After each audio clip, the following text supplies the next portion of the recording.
Hello everyone, welcome to all of you in exam गुरु।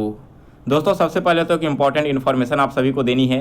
आपका exam date officially घोषित हो चुका है। आने वाले 24 जुलाई से लेकर 31 जुलाई तक अलग अलग शिफ्टों में आपके एग्ज़ाम चलने वाले हैं। दोस्तों, इस वीडियो में हम लोग एयरफोर्स वाई ग्रुप का प्रीवियस ईयर पेपर सॉल्व करेंगे। ये सारे क्वेश्चंस आपके पिछले साल जुलाई 2021 के एग्ज़ाम में पूछे गए थे।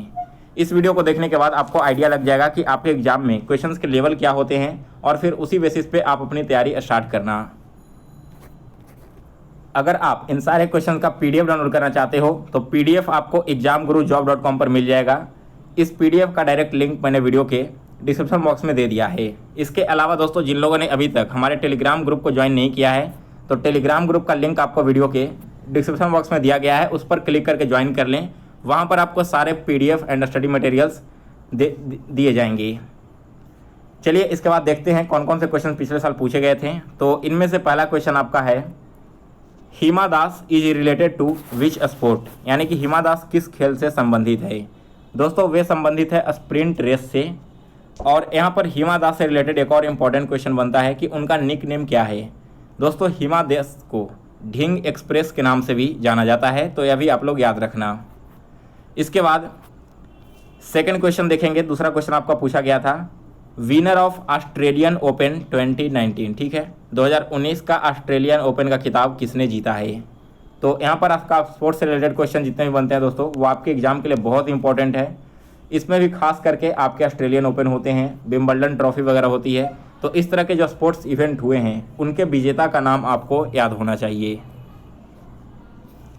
इसके बाद अगला क्वेश्चन है 3 नंबर, हिस्ट्री का क्वेश्चन है। यह अकबरनामा वाज रिटेन बाई, जो अकबरनामा पुस्तक है यह किसके द्वारा लिखा गया था। दोस्तों, इसे लिखा गया है अबुल फजल के द्वारा। इस क्वेश्चन का करेक्ट आंसर है अबुल फजल। इसके बाद चौथा क्वेश्चन है, करेंसी ऑफ सऊदी अरब, सऊदी अरब की मुद्रा आपको बतानी है। तो यह है दोस्तों आपकी रियाल। इसके बाद अगला क्वेश्चन है 5 नंबर, WHO यानी कि वर्ल्ड हेल्थ ऑर्गेनाइजेशन का हेडक्वार्टर कहाँ में लोकेटेड है। WHO का मुख्यालय यह स्थित है जिनेवा में। नेक्स्ट है इसके बाद question number 6, Malgudi days book is written by, Malgudi days पुस्तक जो है यह किसने लिखा है। यह पुस्तक लिखा गया दोस्तों RK नारायण के द्वारा। इसके बाद अगला क्वेश्चन है 7 number, nick name of Lala Lajpat Rai, आपको बताना है कि लाला लाजपत राय को और किस नाम से जाना जाता था। उन्हें जाना जाता है दोस्तों शेर ए पंजाब के नाम से। आगे बढ़ेंगे अगले क्वेश्चन की ओर। तो नेक्स्ट है हमारा क्वेश्चन नंबर 8th क्वेश्चन में देखिए, यह आपका स्टैटिक जीके का पार्ट है। Loktak lake is situated in, Loktak झील कहाँ में स्थित है। यह स्थित है आपकी मणिपुर राज्य में।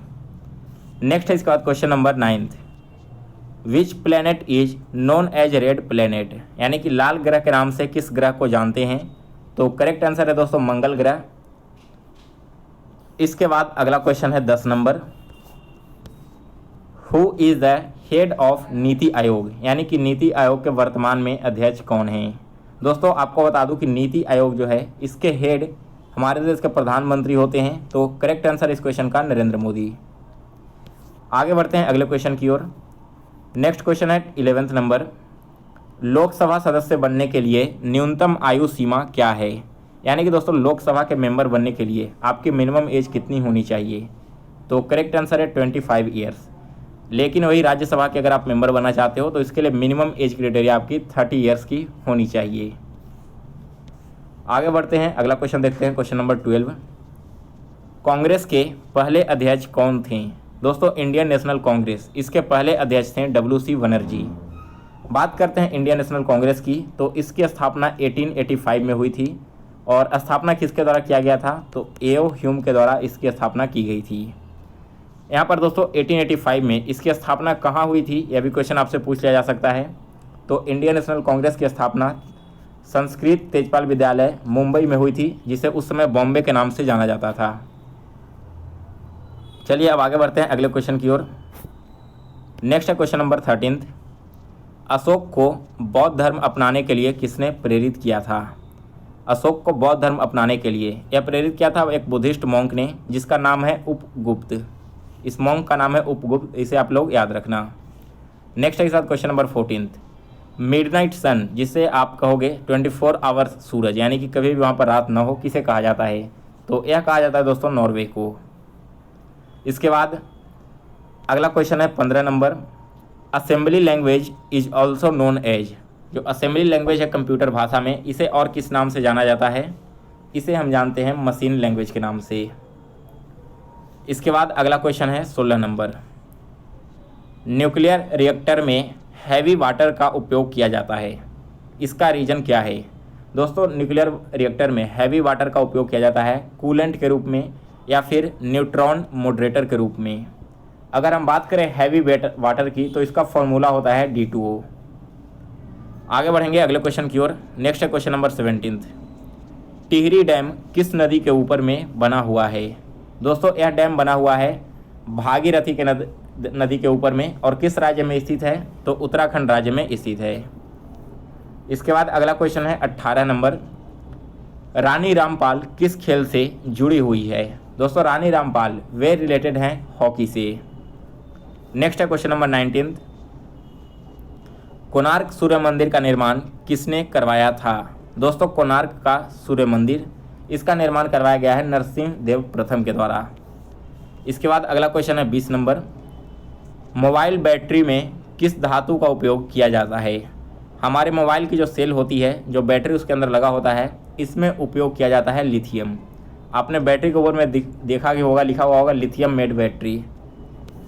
इसके बाद अगला क्वेश्चन है 21 नंबर, फाहयान किसके दरबार में भारत आया था? दोस्तों फाहयान सबसे पहली बार चंद्रगुप्त द्वितीय के काल में उनके ही दरबार में भारत में प्रवेश किया था। सो गाइज यहाँ पर टोटल 21 क्वेश्चंस जो पिछले साल जुलाई 2021 में पूछे गए थे, मैंने आपको सॉल्व करवा दिया। अब लास्ट में हम ओवरऑल पूरे पेपर का डिस्कशन करेंगे और आपको बताएंगे कि जीके के लिए आपके कौन कौन से टॉपिक्स इंपॉर्टेंट हैं। तो सबसे पहले तो दोस्तों इसमें देखो, पिछले 3 साल में 2018, 19 और 20 में क्वेश्चन का एक ट्रेंड था कि आपको जीके में किसी न किसी स्टेट के चीफ मिनिस्टर या फिर वहाँ के गवर्नर का नाम पूछ लिया जाता था। लेकिन जब पिछली बार पेपर हुआ 2021 में, तब यह ट्रेंड थोड़ा सा चेंज देखने को मिला है। यहाँ पर मान लो अगर 10 शिफ्ट में आपके एग्जाम हुए हैं तो 3 से 4 शिफ्ट में तो आपको वे क्वेश्चन देखने को मिले हैं, लेकिन बाकी के 5 से 6 क्वेश्चन में शिफ्टों में वो क्वेश्चन नहीं आए हैं, बल्कि उसके जगह क्या आए हैं तो किसी स्पोर्ट्स पर्सन का आपसे नाम दे दिया जाएगा और आपसे पूछा गया है कि वे किस खेल से संबंधित हैं, आपको बताना है। तो यहाँ पर आपको चीफ मिनिस्टर एंड गवर्नर के साथ साथ स्पोर्ट्स एंड उनसे रिलेटेड जो फेमस खिलाड़ी हैं, हाल में न्यूज़ में रहे हैं, उनका नाम याद होना जरूरी है। ऐसे क्वेश्चंस डेफिनेटली आपको इस बार भी देखने को मिलेंगे। इसके बाद करेंट अफेयर्स की मैं बात करूं तो करेंट अफेयर्स आपका कंप्लीट करवा दूंगा। पिछले 6 महीने के जितने भी इंपॉर्टेंट करेंट अफेयर्स बनते हैं वो एग्जाम से पहले आप सभी का क्लियर करवा दिया जाएगा। हिस्ट्री की बात कर लें तो हिस्ट्री में सबसे पहले तो आपको मिडिवल हिस्ट्री में मुग़ल सल्तनत पढ़ कर जाना है। इसके अलावा दिल्ली सल्तनत पढ़ लेना, और कुछ पढ़ने की ज़रूरत नहीं है। मॉडर्न हिस्ट्री केवल आपको अच्छे से पढ़ कर जाने हैं, क्योंकि यहाँ से डेफिनेटली क्वेश्चन आपके एग्जाम में पूछे जाएंगे। और अगर इसके बाद टाइम मिलता है तो एंशिएंट हिस्ट्री में आप बुद्धिज्म पढ़ लेना, ठीक है। ये आपकी हो गई हिस्ट्री की बात। ज्योग्राफी की बात करें तो मैंने आपको मॉर्निंग वाले वीडियो में बताया था, इंडिया की फिजियोग्राफी आपको पढ़ लेनी है, यानी कि इंडिया की बाउंड्री वगैरह के बारे में, इंडिया का रिवर सिस्टम, इंडिया के सॉइल सिस्टम, ये सारी चीज़ें हिमालय रिवर माउंटेन के बारे में आपको अच्छे से पढ़कर मालूम होना चाहिए। पॉलिटी की बात करें तो पॉलिटी में आपको फंडामेंटल राइट्स वगैरह पढ़ लेने हैं, इंपॉर्टेंट आर्टिकल्स पढ़ लेना। इसके अलावा आप अपने प्रेम्बल को पढ़ कर जाना। ये आपका हो गया history, geography and polity. Next static GK की बात करें तो स्टैटिक जीके आपको लूसेंट से कवर करके जाना है। लूसेंट में कौन कौन से पार्ट आपको पढ़ने हैं इसके लिए मैं एक सेपरेट वीडियो में आपको बता दूंगा। यहाँ पर दोस्तों आपने जीके का पूरा क्वेश्चन देखा, इससे आपको आइडिया लग गया हो कि एग्जाम का लेवल क्या रहता है। बहुत ही ईजी लेवल के एंड बेसिक से क्वेश्चन पूछे जाते हैं। बस आपको ज़्यादा से ज़्यादा एग्जाम से पहले रिवीजन करना है। कल से आपके सारे क्लासेस भी स्टार्ट हो जाएंगे, जिसमें जीके एंड मैथ्स का क्लास लूँगा। इसके अलावा रागा एंड इंग्लिश का डेली बेसिस पे एक मॉक टेस्ट करवाया जाएगा। सो गाइज फिलहाल इस वीडियो में बस इतना ही। तो अगर आपको इन्फॉर्मेशन अच्छी लगी हो तो इसे लाइक और शेयर करें, और अगर आप इस चैनल पर नए हो तो चैनल को सब्सक्राइब कर बेल नोटिफिकेशन को ऑन कर लें।